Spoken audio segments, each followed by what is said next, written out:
हमारे बताने क्या दैट कृष्णा इज आनंद ब्रह्म, लेकिन आनंद का और कॉन्सेंट्रेटेड फॉर्म है रस।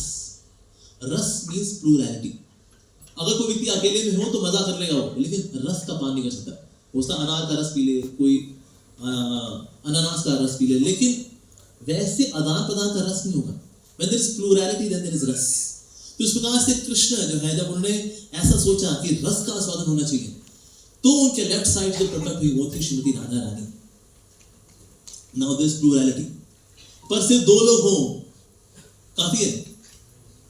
जैसे हमारा दूल्हा दुल्हन हो, कहता बस शादी तो नहीं होगी ना, बाकी लोग क्या होता है एक्स्ट्रा पार्टी होती, तो सिर्फ दूल्हा दुल्हन ही बस, ना पुजारी, ना हवन करने वाला कोई नहीं, ना बाराती, ना चौमिन बेचने वाला, ना टिक्की खिलाने वाला कोई भी नहीं, ना टेंट वाला, इलेक्ट्रिसिटी वाला कोई नहीं, बिठा दिया दो लोग, हैप्पी मैरिड लाइफ। ये क्या, ये कैसी मैरिज है? जितने बाराती होंगे, टेंट वेंट होगा, शैंडलियर लगे होंगे, पटाखे पटूखे होंगे, वो जूते चुराना, पैसा लेना, ये वो पल्ला ढिमका, शादी का मजा होगा। तो अगर रस को और एक्सपेंड करना है, so now more people should come. तो कृष्ण की दाईं तरफ से आते हैं बलराम जी और लेफ्ट साइड से आती है श्रीमती राधिका। अब जितने शक्ति तत्व है वो निकलेंगे श्रीमती राधा रानी से, और जितने शक्तिमान तत्व है वो निकलेंगे बलराम जी से आगे, ताकि और रस का और एक्सपेंशन हो। लेकिन ओरिजिनली फर्स्ट एक्सपेंशन जो होता है बलराम जी के रूप में पुरुष रूप में, और साथ ही देन श्रीमती राधा रानी यानी शक्ति रूप में उनसे विस्तार करती है ऐसा। तो इसीलिए Shrimati Radhika, because she is the original potency, तो इसलिए शी इज पूर्ण शक्ति। राधा पूर्ण शक्ति, कृष्ण पूर्ण शक्तिमान, दुई वस्तु भेद नहीं, शास्त्र प्रमाण। ओके, ऐसे पहाड़ों वाला क्यों आ रहा है? अच्छा लगा। सो राधा पूर्ण शक्ति, कृष्ण पूर्ण शक्तिमान, दुई वस्तु भेद नाई, दोनों वस्तु में कोई भेद नहीं है। इन टर्म्स ऑफ दिव्यता, शुद्धता में, पवित्रता में कोई भेद नहीं है। राधा कृष्ण में कोई अंतर नहीं है वास्तव में। सो राधा रानी खुद बता रही है कि कृष्ण मेरा ही पुरुष रूप है। ऐसे कृष्ण बताते हैं श्रीमती राधा रानी इज माय फीमेल फॉर्म। उस तरह से कृष्ण भी जो है वास्तव में श्रीमती राधा रानी का मेल फॉर्म है। ऐसा है जैसे कि ये आता है ब्रह्म वैवर्त पुराण के अंदर, वहां बताया है राधा भजती तम कृष्ण सच सोच परस्परम। सो राधा भजती तम कृष्ण, तो श्रीमती राधा रानी कृष्ण का भजन करती है, और परस्परम यानी कृष्ण श्रीमती राधा रानी का भजन करते हैं, दोनों एक दूसरे का भजन करते हैं। क्योंकि जब राधा या आराधना की बात आती है, तो अगर आराध्यते बोले तो इसका मतलब वो जो कि कृष्ण के द्वारा पूजित है, और अराध्यते बोले यानी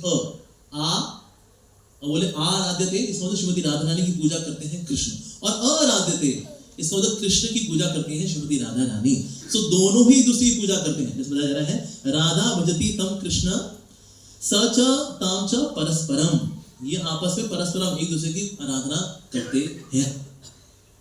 तो इस प्रकार से ये दोनों एक दूसरे के पूरक हैं। सो परब्रह्म इज एक्चुअली राधा कृष्ण। अगर हम बोले परब्रह्म इज ओनली कृष्ण, तो ये इजी भाषा में बात कर रहे हैं, लेकिन वास्तव में परब्रह्म is Radha Krishna. Radha Krishna becomes Radha and Krishna for lila. तो फिर से जब जुड़ते हैं बन जाते हैं Chaitanya Mahaprabhu. So 1 is equals to 2, 2 is equals to 1, and 1 is equals to 5, पंचतत्व। ये कौन सी मैथमेटिक्स हो गई जी? 1 is equals to 2, 2 is equals to 1, 1 is equals to 5। ये संसार में नहीं होता, चाहे कोई पीएचडी कर ले मैथमेटिक्स में, लेकिन स्पिरिचुअली दिस हैपेंस। तो इसलिए नाग पंचरात्र के अंदर आ रहा है यथा ब्रह्म स्वरूपश्च, तो ब्रह्म स्वरूप भगवान श्री कृष्ण है। श्री कृष्ण प्रकृति परा, यानी प्रकृति के परे हैं, प्रकृति के 3 गुणों के परे हैं भगवान श्री कृष्ण। सतो रजो तमो के परे हैं भगवान श्री कृष्ण। अच्छा, तो श्रीमती राधा रानी उनके बारे में भी आ रहा है यथा ब्रह्म स्वरूपाच, स्वरूप मतलब फेमिनाइन, स्वरूप मतलब मेल, स्वरूपा मतलब फेमिनाइन, तथा ब्रह्म स्वरूपाच निर्लिप्त प्रकृति परा, अगेन फेमिनाइन। तो यानी कि परब्रह्म को as transcendental male and transcendental female बताया गया है। एज मेल कृष्ण प्रकृति परा, और श्रीमती राधा रानी ब्रह्म स्वरूपिणी, ब्रह्म स्वरूपा प्रकृति परा, यानी श्रीमती राधा रानी भी सांसारिक जीव नहीं है। ये गोपी थी, प्यारी सी थी, कृष्ण भगवान से प्यार करती थी।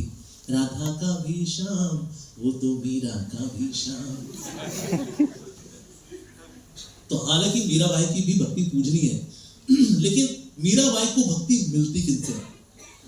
श्रीमती राधा रानी से। तो इसीलिए शी इज ब्रह्म स्वरूपा, श्रीमती राधा रानी भी आदि शक्ति। इस जगत के अंदर जिसको भी भक्ति मिलती है वो श्रीमती राधा रानी से मिलती है।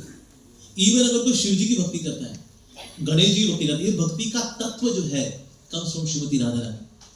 सो originally of course we should serve Lord Hari, तो हरि भक्ति करनी चाहिए, लेकिन वास्तव में भक्ति शक्ति आती कहां से? श्रीमती राधा रानी से। और श्रीमती राधा रानी बता रही है पद्म पुराण के अंदर कि किस प्रकार से कृष्ण और वो एक ही है। बता रही है अहम च ललिता देवी, अहम च ललिता देवी पुमा रूपा कृष्ण विग्रह।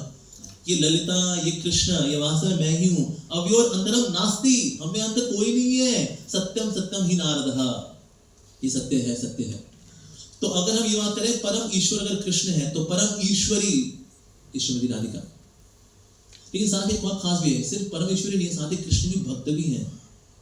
तो अगर कृष्ण के भक्ति रूप में देखें तो वास्तव में शी इज कृष्ण प्रेम स्वरूपिणी। तो कृष्ण प्रेम जो है उसका स्वरूप है श्रीमती राधा रानी।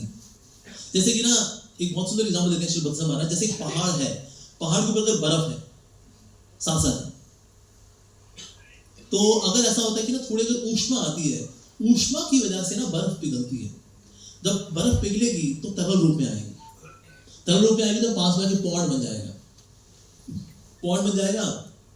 पर वो बोलेगा अगर मेरे को ना प्यास लगी है, वो सरोवर थोड़ा पानी दे दो ना। सरोवर कहेगा लेकिन मैं तो तुम्ही से आया हूँ, मैं बर्फ के रूप में तुम्हारे ऊपर ही था, तो मैं तुम्ही से पिघल के तो आया हूँ। तो पर्वत कहेगा हाँ मेरे ऊपर बहुत सारी बर्फ है, लेकिन उस रूप में ना मैं रस का आस्वादन नहीं कर सकता, मेरे इसी रस का आस्वादन, रस का आस्वादन तुम्ही से हो पाएगा। तो मतलब वो हीट क्या है? वो हीट है भक्ति भाव में पिघल करके अलग होती है, बिकॉज भक्ति में there has to be two, Krishna and you. So Krishna के प्रति तीव्र भाव है श्रीमती राधा रानी का, सेवा का, उनकी भक्ति करने का। इस भाव की वजह say that she has got separate existence. तो वो अच्छा पहले एक रहे होंगे ना, वन, एब्सोल्युटली वन।